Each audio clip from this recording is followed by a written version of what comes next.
Good morning, everyone. Welcome to Business Morning on Sunrise Daily. I'm John Mekwani. It's good to have Mark in Lagos, even if it's just for a day. Now, let's start from the global space. Oil prices extended gains for a third session on Monday, with Brent rising above $81 a barrel.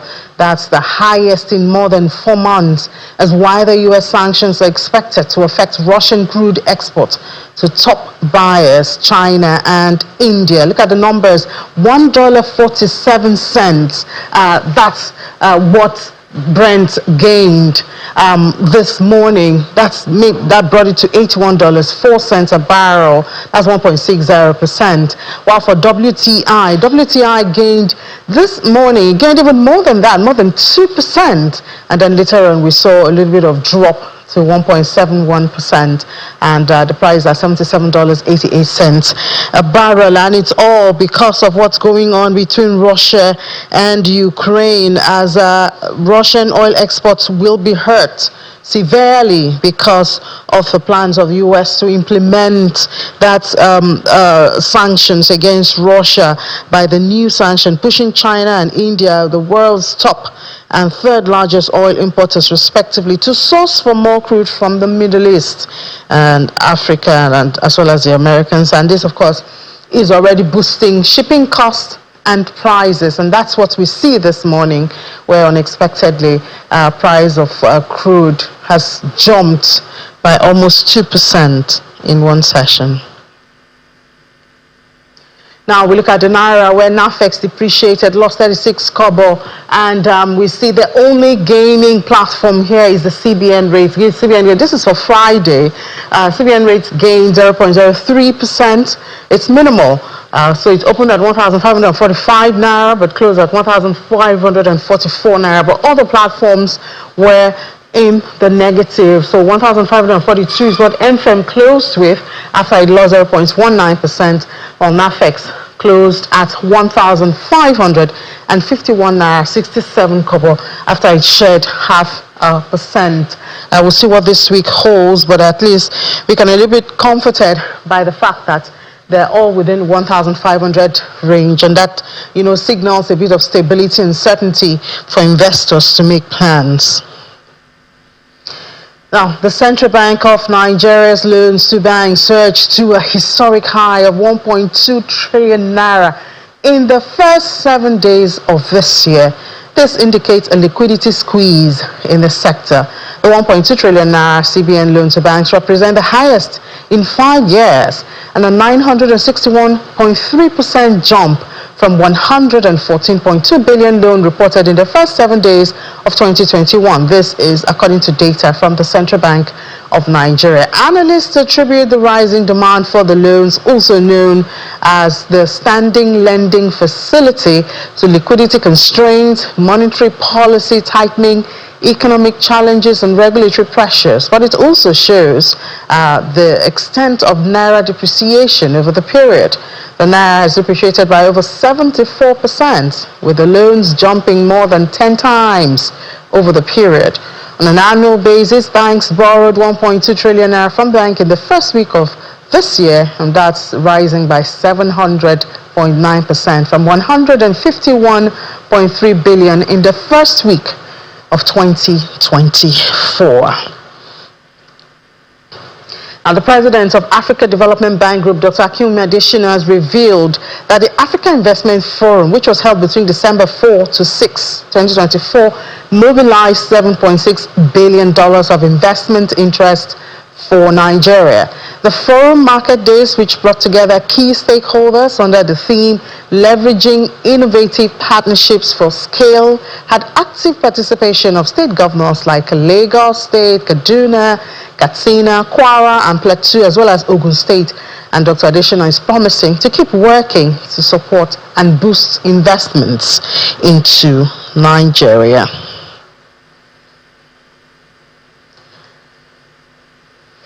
Now, Ethiopia's stock market, the Ethiopian Securities Exchange has been officially launched and is ready to resume operations. In fact, the bell was wrong.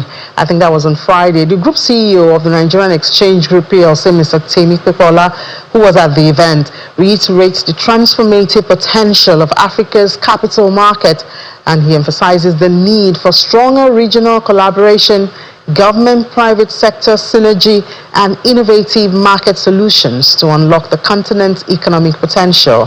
Prime Minister Abiy Ahmed lauds the launch of ESX, that's what it's to be called, as a transformative milestone in the country's journey towards economic modernization, as the bell was officially wrong to launch the Ethiopian Securities Exchange. He calls on global investors to maximize what he calls immense potential. Meanwhile, the CEO of the Ethiopian Securities Exchange, Tilahun Esmail Kasahun, has expressed confidence in the partnership with the NGX Group, with the ESX poised to redefine Ethiopia's financial landscape. NGX Group's investment or involvement highlights the critical role of partnerships and shared expertise in advancing Africa's economic narrative. The chairman of the indigenous conglomerate Odua Investment Company, Mr. Bimbo Ashiru, has asked Nigerian investors and entrepreneurs to explore the vast economic opportunities in Liberia, highlighting the country's untapped potential across key sectors. He made this known at an event in Lagos, which focused on exploring investment opportunities within the West African countries, and it allows both domestic currency, that's the Liberian dollar, and the US dollar, as the legal tender. Otumba Ashiru mentioned that Nigeria is ready for investment with Liberia across key sectors of the economy, but highlights that security remains a major concern for investors. The purpose of this meeting is for us to be able to have Nigerians who are willing to invest there to be able to identify the areas, gray areas, and at the same time their concerns to know, because we've seen people establishing industries in African countries and they lose all the things they have. So what we're trying to do is the primary objective of any investor is the protection of their investment, and that is what we are working on. In the next 10-15 years, in terms of what's going to happen in Liberia, as we've seen, the hotels are popping up, we see the beaches, the resorts are being established, we see the people are traveling back and forth for trainings, the educational sector is booming, our health sector is taking shape. The only most important thing that we can look at is that the number of international tourists for Liberia has increased in the last 3-4 years, and it's increased greatly in terms of last year. We intend to capitalize on that and make sure that 10 years from now, going down the line, we can equal the number of citizens in Liberia to the number of tourists that will get to Liberia, which is 5-6 million.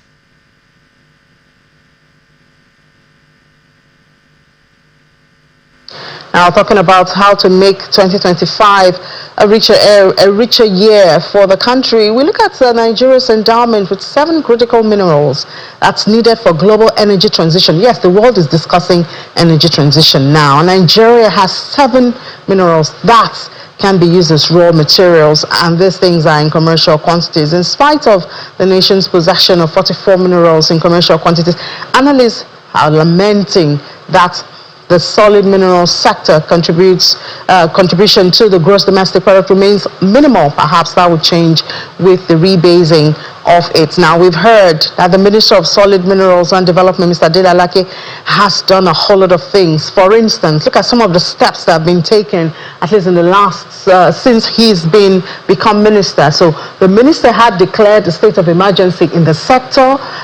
There's also, because we know that insecurity has been a major challenge for that sector. We know what has happened in Zamfara.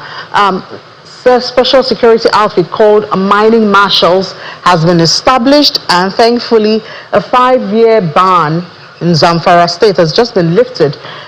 So we'll find out how safe, because in spite of that, we see a lot of insecurity activities around the mining sites in the North Plateau, Niger State. They continue to experience that. Then there's the ultra-modern analysis laboratory in Niger State. And then there's the lithium processing laboratory in Nasarawa State. We know that the governor of Nasarawa State has been very vocal about this, the processing and all that. And they also increase rates and charges to make, the sector attractive for legal workers and miners in there. Now, let's head into this conversation now with someone who has a first-hand experience. We have Mr. Jegede Paul. He's the chairman of Japol Group of Companies right here in the studio. Mr. Paul, good morning. Happy New Year, and thank you for joining us. Good morning. Happy New Year. Great. So we've seen a number of efforts by the government here. There's the declaration of the state of emergency. There's the security outfits. This is what's celebrating. We've been celebrating that. I think Zamfara, in Zamfara. Yeah. And then the formalizing of artisans. I learned we now have a number of cooperatives, from these efforts. Yeah. And then value addition policy. That's right. And a whole lot more. As a player in the mining sector in Nigeria, how impactful have these steps been in reality? Okay. Let's start from the state of emergency. Some of the policy have been very helpful in the industry, mining industry. Dr. Dele Alake has been, with his team, has been trying their best to see that the industry is sanitized. This state of emergency, at least, in sanitizing the industry, taking care of illegality, that is illegal miners, make sure idle licenses are terminated. So those are the emergencies. Then there are a whole lot of steps that have been taken. The special security outfit called Mining Marshal, although this is still passing through the legislative process, it's not as if it's in force now. But the team, they are working towards getting Mining Marshal, like mining police, to stop illegal mining. Although they've tried out all their effort. Last year, a lot of illegal miners are with EFCC now. We learned about 300 illegal miners have been arrested. They have been arrested. So I think it's going to get better with the Mining Marshal. Mining Marshal is not only going to be after illegal miners, only for enforcing the mining law. That's going to be part of their job. And then the 5-year ban lifted on Zamfara is a welcome development. But that is not to say that the insecurity is over there. There's a couple of insecurity. But opening up, lifting the ban, people rush there, gold rush. This is a very blessed state with gold and lithium and copper. So it's highly mineralized state. So you see a lot of people rushing there. At least if it's well organized and well managed by government, it will be a good source of revenues also for the state and the federal government. So that's another welcome development. So formalizing the activities of artisanal miner and illegal miner is also a good one, where people are grouped and are given some kind, you won't call it license, permits to just do what they are doing. And these artisanal miner, they use hammer, jigger, shovel, so they are just doing things on a very low scale. But it's been formalized. It's an attempt to remove illegality in mining. So value addition policy is a very good one. It's a very good one. So what are some of those policies in practical? What do they change in the work? You mean the value addition? Yes. The value addition policy is basically telling the miners that you don't have to take the raw material, mineral that you have mined out of Nigeria just like that. And then just this same experience we are having in oil, where we take our crude oil to out there, then we buy the same petrol and diesel to come and use in Nigeria. So value addition is saying don't take it a hard value to the minerals, so that one, there will be job for people to do, and through that we'll also be able to master the skill of adding addition to our mineral. Has it been working? Yes, at least to an extent. It's still young. It's still new policy.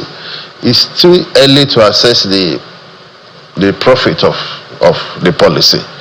But it's been happening. In Nasarawa, they started processing lithium. in some states, they started processing lead and zinc. So it's good. Yeah. And people are, now that the policy is in place, everybody is trying to work towards adding value to the mineral before they are all exported. So it's working, and it's going to work. So from your perspective now, all of this and a whole lot more puts us in the right track when it comes to the mining sector in Nigeria. Yes, we're on the right track, but we are just starting, because mining is a big business, and we just have to start somewhere. The policies are in place now, and if government continue to pursue the policy, to see to its implementation, then there will be good outcome, both for the federal government and Nigerians who are miners. Yeah. So for you as a private sector and other private sector, do you feel safe, getting into this? Because the whole essence, especially when you talk about that value addition policy, it's an important one. But even though I still hear there's a lot of illegal export of the raw materials, but do you feel safe putting your funds into this sector? You mean the sector of adding value, or the mining generally? Because it's when you it's when you have funds, that's when you buy the equipment that you need to clean it up, to add value before you can think of exporting. Yeah, you feel safe on one hand where there is security, because security is the main issue. Mining is very capital intensive. It's not what you put 100 million, you think you have spent money. No, exploration alone can take 10 billion naira from you. But if you are doing exploration and trying to do mining, then some insecurity takes that away from you. That's a major issue. And then I think there is improvement in security. That's why investors like us can go into the field and say, yes, we want to invest in mining. So I think there's some sort of comfort for us. So we are moving ahead, we are investing in mining. Security issue is being worked on by the federal government, so we feel secure. What about host communities? Because I know that used to also pose a challenge. Yes, recently, even Dr. Dele Alake tried to work on the community development agreement, how it's going to be differently for what it used to be. So there are some guidelines, there are some rules as to draft community development agreement. If it's well handled, then you will not have community problems. But there is no way you take community issues out of it. People will come with this different kind of agitation. We want this, we want that, we want this. And once you start, they see you working there, they think you are carrying out the mineral there, and it's become money immediately. But it doesn't work like that. You can even do exploration for 5 years, you have not taken a gram of mineral out of the place. So you need to keep talking to them, educate them, for them to know what you are doing.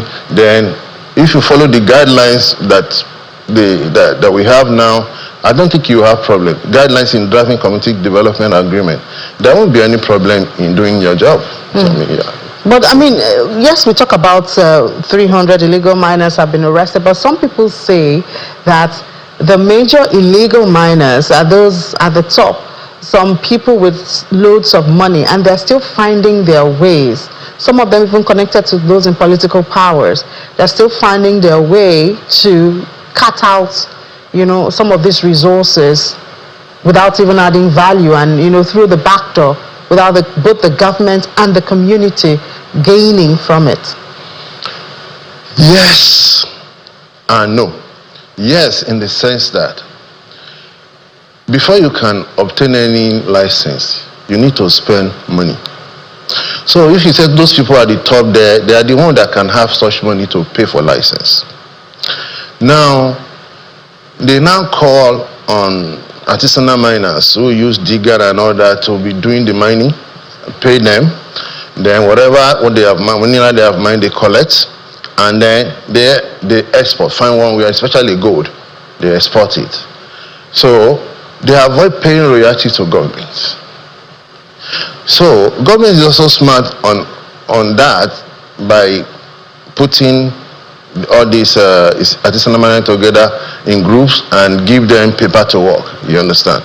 So you can see that yes, some people that are loaded with cash are influencing illegality in mining. On the other hand, there are some people that they don't even need license. They just go to the field. Maybe a farmer just farming and see something unusual and take it to you and say, what is this? They say, this is copper. Then before you know, you inform people in the village. They will bring out their shovel and then they start digging. So no license, nothing. Then, funny enough, you don't see Chinese coming around to buy from them, encouraging them, giving them money to do more. That is what you see. And then by the time the other people in the other village are seeing that these people are making money, they also join them. You can see 3,000 women be working on a particular mine, digging and messing up the environment. That's how it is. So it does sound like Mr. Lake has a lot of work to do. A lot of work because it's a huge landmass, and the communities, they are the ones who know better than a visitor on where to go to or what they are even doing. That's right. That's right. So a lot of work has to be done, and education. They need to let them know how they can benefit without messing up the environment, how they can come for proper licensing, and they get more benefit than doing illegality. So a lot of work has to be done. Yeah. Then for you as a private sector, is there what's the word I want to use? Is there a clash between the state and the federal government? This issue of it's in the state, but it's the federal government that is controlling. You want to get a license, you pay to the state, and the state watch you, digging their ground, but it's the federal government that is getting the funds, Not really. Government is getting the funds, but they're also giving them under derivative arrangement. Now, there's big issue in that area. The state government is saying, we are the chief security officer of the state. We need to provide the life and property of our people. And then the power to grant certificate of occupancy, CFO, is the power with the state. Now, mining itself is in the exclusive list of federal government. They are the one you pay to get license. They are the one that give you license. And you pay also royalty to federal government.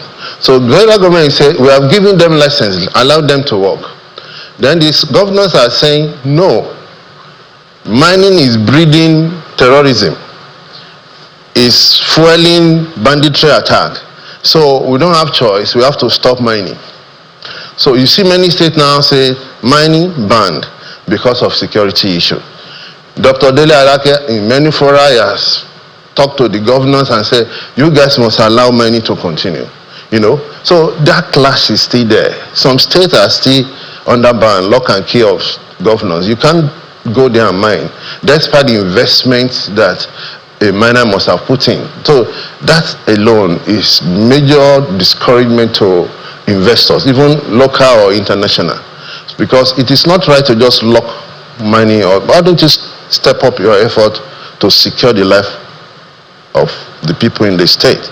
Yes, you are the chief security officer, but there's a way you can handle it without stopping mining. So it still remains unresolved till today. So I'm sure if you were asked what you think the government should do to actually boost mining activities, we're looking at the contribution of mining to the GDP, improving it. What else do you think can be done to attract more investment, lasting investment, and through the legal routes for the sector?